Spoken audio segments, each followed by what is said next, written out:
Now I've walked to the pet barn. I just wanted to do this quick video on what diseases guppies and endlers usually have when you get them.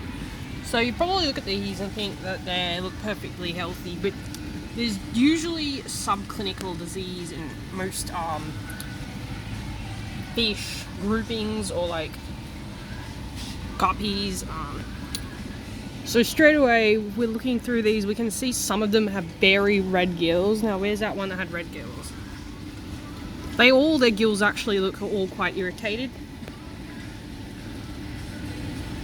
So red gills, pointing outward gills, just a thing which guppies tend to, I notice guppies tend to have in these pet shop situations. So that's likely flukes. Now adding fluke medication as soon as you get your guppies is going to give them a much better chance. I don't know why I'm lagging so much. And there's also subclinical hex in this tank too. I'll show you the one. Oh. So if we look at this guppy here, that one, you can see it's very emaciated. Where'd it go? There it is. It's very emaciated. So it's got the latest, that one's not going to live very long. It's got the latest stages of hex, which is very common also in guppies and endlers. And some of them, okay, so that big one there, that's got normal poo. Where'd it go? Yeah, that's pretty normal. The end of it's not very normal, but a lot of them actually just have clear fecal casting, which is a clear indication that they actually have the hex as well. So getting hex treatment like octozin, the octozin medication for hex is also a really good start. So those are pretty much essential if you're going to be buying guppies and breeding guppies, because you'd be surprised, like these kind of issues will literally cause you get fish like this which you think are healthy, and then they literally just die overnight or within the first few weeks, and you won't know why, but so I'm telling you that's usually why.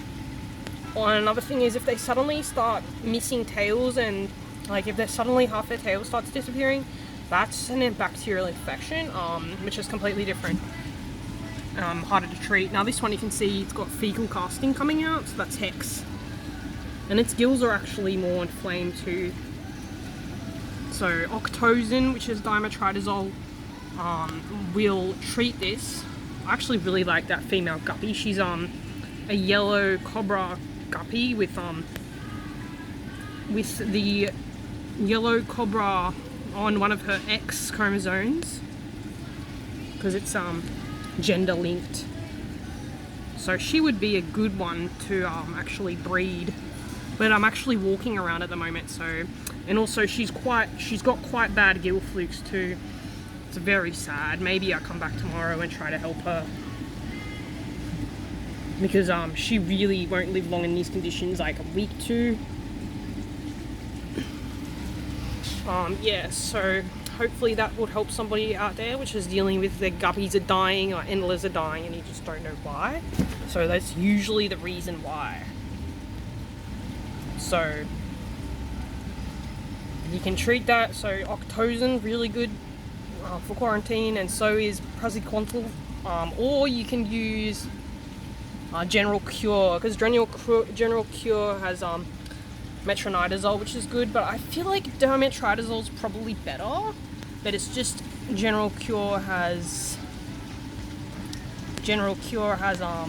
metronidazole and also praziquantel, but you know they can be used separately. So it's really just a preference.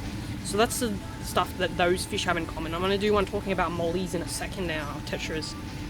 So you look at them thinking they're normal, but there's usually a small percentage of these fish which have subclinical infections, and then so that started off when the shipping process, and then some of them will die off in here, and then when you take them to your house, more will die off, because that stress from being moved is going to increase the parasite and infection activity. They're not going to have as good defense systems, and they're going to die faster, sooner, and then we have a situation where just all of them have died.